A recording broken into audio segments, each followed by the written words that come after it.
வீடியோவில் strokes and lines பார்த்தோம். இந்த வீடியோவில் மீதி இருக்கிற ஸ்ட்ரோக்ஸ் அண்ட் லைன்ஸை தொடர்ந்து பார்க்கலாம். உங்கள் குழந்தைங்களுக்கு ஈஸியாக டீச் பண்ணலாம். தேங்க்யூ. சர்க்கிள்,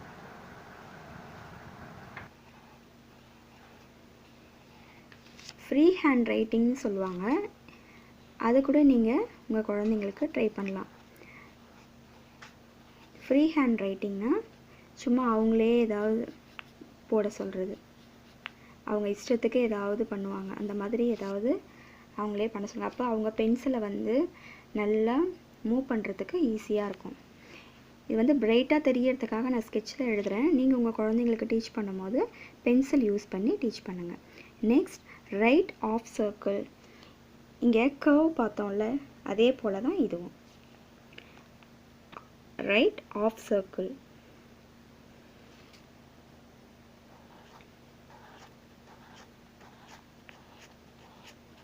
இது left of circle. Top of circle. இதை நீங்கள் 3 லைன் டச் பண்ணியும் போடலாம், மிடில் இருக்கிற 2 லைன் டச் பண்ணியும் போடலாம். இதுக்கு வந்து லைன் ஃபாலோ கிடையாது. ஒரு லைனில் எழுதும்போது அவங்களுக்கு ஹேண்ட் ரைட்டிங் நீட்டாக வரும்ன்றதுக்காக தான் இதையும் நான் 4 லைன்ஸில் எழுதுகிறேன். Bottom of circle. கீழே இருந்து மேலே பார்க்குற மாதிரி போடணும். Next, slanting line. Standing line. Standing line means straight line. Straight லைனும் சொல்லலாம், ஸ்டாண்டிங் லைன்னு சொல்லலாம். மேலே ரெட் லைன்லேருந்து 3rd லைனுக்கு டச் பண்ணணும். This is standing line. Next, zigzag. இதுவும் அவங்க கொஞ்சம் கஷ்டப்பட்டாங்கன்னா நீங்கள் இந்த வே சொல்லிக் கொடுங்க. உங்கள் குழந்தைங்களுக்கு நீங்கள் டீச் பண்ணும்போது ஒரு முக்கியமான விஷயத்தை நீங்கள் தெரிஞ்சுக்கணும். என்னென்னா, உங்கள் குழந்தைங்களோட கையை பிடிக்கவே நீங்கள் கூடாது. உங்கள் குழந்தைங்களுக்கு அப்போ எப்படி சொல்லி கொடுக்கலாம் அப்படின்னா, அவங்க பென்சில் ஹோல்ட் பண்ணியிருக்காங்கல்ல, அந்த பென்சிலுக்கு அவங்க பிடிச்சிருக்கிற இடத்துக்கு கொஞ்சம் மேலே பிடிக்கலாம். பட் கொஞ்சம் பரவாயில்லாமல் எழுதுவாங்க அப்படின்னா நீங்கள் இங்கே மட்டும் தான் இப்படி தான் டச் பண்ணணும். அவங்க இங்கே பிடிச்சிருப்பாங்க. ஒரு பேலன்ஸ்க்காக மட்டும் தான் நீங்கள் அங்கே டச் பண்ணணும். நீங்கள் ஃபுல் சப்போர்ட் அவங்களுக்கு இப்படி கையை பிடிச்சி நீங்கள் அவங்களுக்கு எழுத வச்சிங்கன்னா உங்களோட ஹெல்ப் அவங்க எப்போவுமே எதிர்பார்ப்பாங்க. அவங்களால சீக்கிரம் எழுதவே முடியாது. ஸோ அவங்க இங்கே பிடிச்சாங்கன்னா நீங்கள் கொஞ்சம் தள்ளி இங்கே பிடிச்சிக்கோங்க. அப்படி இல்லைன்னா இங்கே சும்மா இப்படி கை வச்சிங்கன்னா போதும். அவங்களுக்கு அது ஷேக் ஆகாமல் எழுதுறதுக்கு அது யூஸ்ஃபுல்லாக இருக்கும். Next, slides. இங்கே நம்ம பார்த்தோம் இல்லையா, ரைட் ஸ்லாண்டிங் லைன். அதே போல் தான் ஸ்லைட்ஸ்னு இதுவும் அதே மாதிரி தான். எல்லாத்துக்குமே சேம் தான். பட் வந்து இதோடைய நேம்ஸ் தான் வேறு வேறு சொல்கிறாங்க. கேஸ்டர்ஸ்னு சொல்லுவாங்க. இப்படி போடுறது, பாக்ஸாக கண்டினியூவாக போடுறது. நெக்ஸ்ட், ரெயின்போ மாதிரி போடுறது. இது வந்து நீங்கள் மொத்தமாக சொல்லிக் கொடுக்காம ஒரு நாளைக்கு ஒன்று சொல்லிக் கொடுங்க.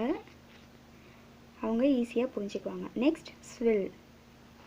இதை வந்து ஸ்பைரல்னு சொல்லுவாங்க.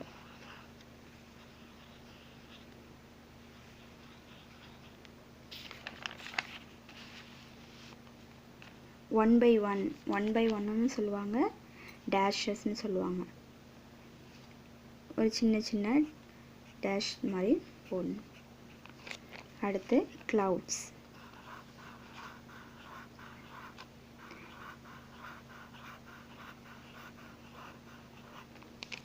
மவுஸ் இயர்ஸ் மாதிரி போடணும். இது கொஞ்சம் அவங்க கஷ்டப்பட்டாங்கன்னா நீங்கள் கொஞ்சம் சொல்லி கொடுத்து அவங்கள போட வைங்க. கொஞ்சம் பொறுமையாக சொல்லிக் கொடுங்க இது டீச் பண்ணும்போது.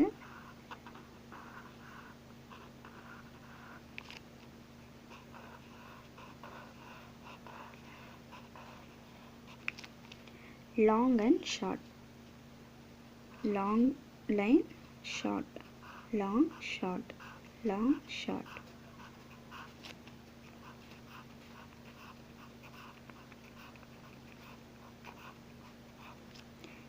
cross hatch. இப்படி கிராஸாகவும் போடணும், இந்த கிராஸும் போடணும். ஒரு 3 லைன்ஸாக போட சொல்லுங்கள். மொத்தமாக போட்டால் அவங்களுக்கு கன்ஃபியூஸ் ஆகிடும். Right side slanting, left side slanting சொல்லுங்கள். இதில் நான் சொன்னல, இதுக்கு இன்னொரு நேம் இருக்குது, ஸ்வில். இதோட நேம் தான் இங்கே ஸ்பைரல்.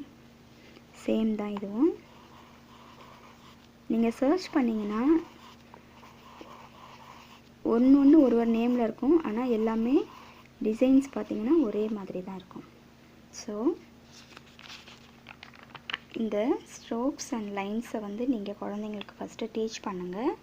அதுக்கப்புறமா நம்ம நாளைக்கு எப்படி அவங்களுக்கு கர்சிவ் ஆல்ஃபாபெட்ஸ் சொல்லிக் கொடுக்குறதுன்னு பார்க்கலாம். Right slanting line, left slanting line, right curve line, left curve line, approach strokes, hills and valleys, roller coasters, pigtail or loops, ocean wave, circle, left of circle, right of circle, top of circle, bottom of circle, standing line, zigzag, slides, casters, rainbow, swirl. One by one or dashes, clouds, mouse ears, long and short, cross hatch, spiral. இன்னும் நிறைய variety இருக்குது.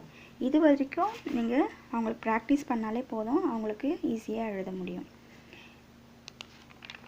இதை உங்கள் குழந்தைங்களுக்கு practice பண்ணுங்கள். Alphabets எழுதும் போது அவங்க ரொம்ப ஈஸியாக எழுதுவாங்க. தேங்க்யூ.